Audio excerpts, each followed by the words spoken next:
अल्लाहु अकबर, अल्लाहु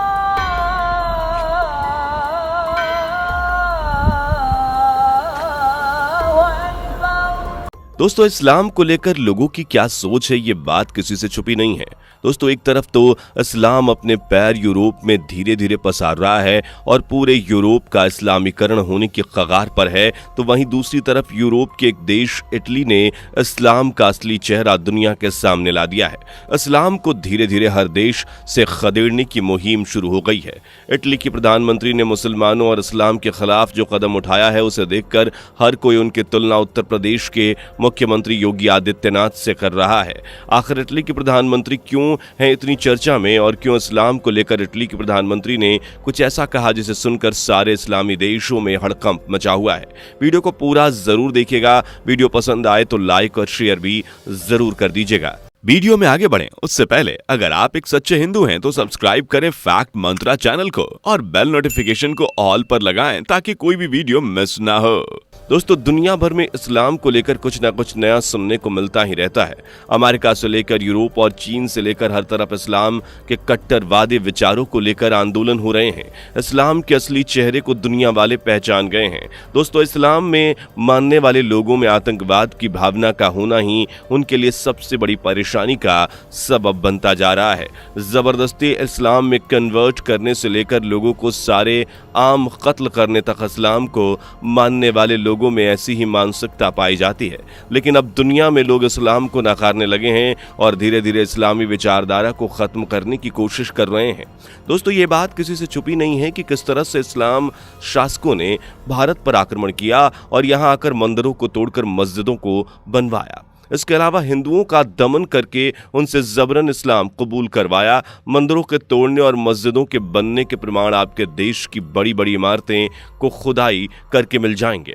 अभी कुछ दिन पहले स्वीडन में सलमान मोमिका ने स्वीडन की शाही मस्जिद के बाहर बकरा ईद के मौके पर कुरान शरीफ जला दी थी, ये कहकर कि कुरान में हिंसा को बढ़ाने और दूसरे धर्म को दबाने को लेकर भड़काऊ बातें बताई जाती हैं, जिस पर चलकर मुसलमान दुनिया भर में आतंक फैला रहे हैं। स्वीडन के बाद इटली में भी मुसलमानों और इस्लाम को लेकर सख्त कदम उठाए जा रहे हैं। दोस्तों, आपको बता दें कि इटली की प्रधानमंत्री जॉर्जिया मेलोनी ने इस्लाम की तरफ अपना रुख कड़ा कर लिया है। मेलोनी शुरुआत से इस्लाम को लेकर सख्त रवैया अपनाती आई हैं। अपने चुनावी प्रचार में भी मेलोनी ने इस बात को अपना मुद्दा बनाया था और इटली में इस्लाम को लेकर एक लॉ लाने का दावा किया था, जिसके बाद उन्हें भारी बहुमत से जीत मिली थी। मेलोनी ने ऐलान कर दिया था कि वह इटली में इस्लाम धर्म के प्रचार को रोकने के लिए लॉ लेकर ही आएंगी। इटली के सभी मस्जिदों में जांच की जाएगी, मस्जिद के सभी इमामों के बारे में जांच होगी और मस्जिदों को मिलने वाले फंड के बारे में भी जांच की जाएगी।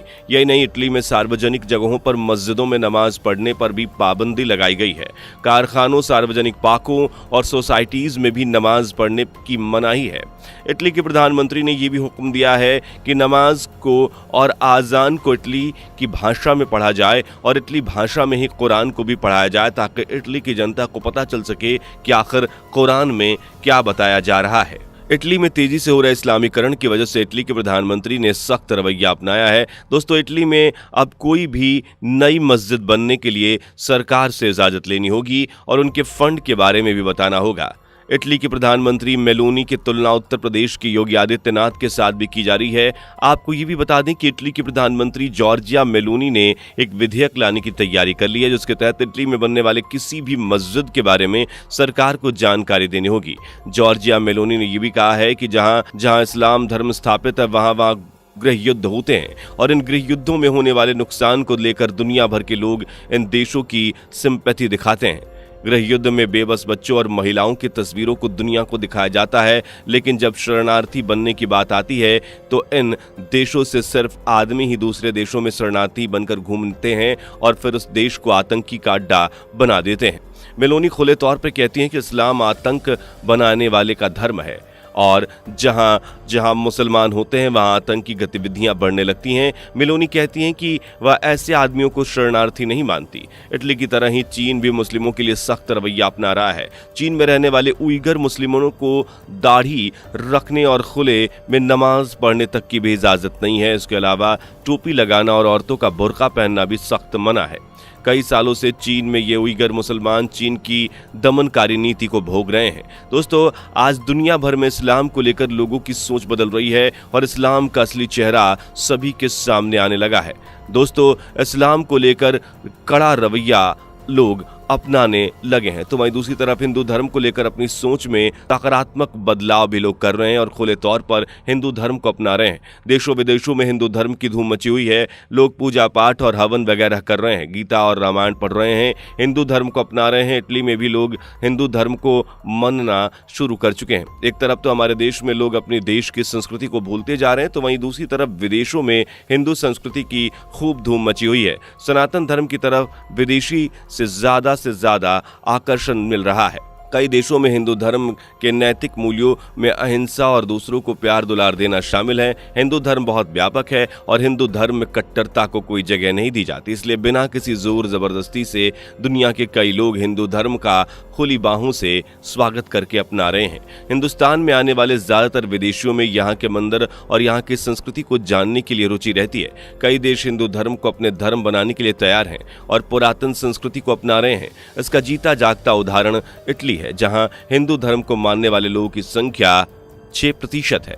एक सर्वे के अनुसार इटली में साल 2012 में 90,000 हिंदू रहते थे, लेकिन साल 2023 में इटली में हिंदुओं की संख्या लगभग 3 लाख हो चुकी है। इटली में हिंदुओं की बढ़ती संख्या, इसका कारण इटली में लोगों का हिंदू धर्म के प्रति झुकाव है। इटली में बढ़ते हिंदू धर्म की वजह से अब इटली में हिंदू धर्म के पवित्र त्योहार दिवाली को अब आधिकारिक तौर पर मनाया जा रहा है। लोगों को अब इटली में दिवाली पर छुट्टी मिलेगी और देश में दिवाली का त्योहार धूमधाम से मनाया जाएगा। इटली में दिवाली पर सरकारी छुट्टी मिलने से हर हिंदू को गर्व महसूस हो रहा है। ये नहीं दोस्तों, इटली में बालाजी सरकार का भव्य मंदिर बनाया गया है। पूरी प्रथा के साथ मंदिर में मूर्तियों को स्थापित किया गया है। दोस्तों, आपने अब तक हर साइज की भगवत गीता देखी होगी, लेकिन आज हम आपको यहाँ दुनिया की सबसे बड़ी भगवत गीता दिखाने वाले हैं। जी हाँ दोस्तों, यहाँ आप देख सकते हैं, ये भगवत गीता दुनिया की सबसे ज्यादा वजन वाली गीता है, जिसका वजन लगभग 800 किलो है, यानी लगभग 8 क्विंटल। ये गीता इटली में ही बनाई गई थी और इसे बनाने में लगभग 2.5 साल का वक्त भी लगा था। दोस्तों, हिंदू धर्म इस दुनिया का सबसे पुराना धर्म है और आप दुनिया में चाहे जहां देखेंगे वहां हिंदू धर्म के होने के सबूत मिलेंगे। ज्यादातर मुस्लिम इमारतों के नीचे हिंदू धर्म के देवी देवताओं की मूर्तियां आसानी से मिल जाएंगी, जो इस बात की तरफ इशारा करती हैं कि हिंदू धर्म ही पुरातन धर्म है। दोस्तों, हिंदू धर्म के लिए एक लाइक तो जरूर करिएगा। आज की ये वीडियो आपको कैसी लगी हमें कॉमेंट करके जरूर बताइएगा। वीडियो को लाइक और शेयर जरूर कर दीजिएगा। इस तरह की वीडियोज को देखने के लिए इस चैनल को जरूर सब्सक्राइब कर लीजिए, साथ ही बेल आइकन को प्रेस कर दीजिएगा ताकि चैनल पर आने वाली नई वीडियोज की नोटिफिकेशन आप पे सबसे पहले पहुंच जाए। आज के लिए बस इतना ही, मुलाकात होगी अगली वीडियो में। Bye bye.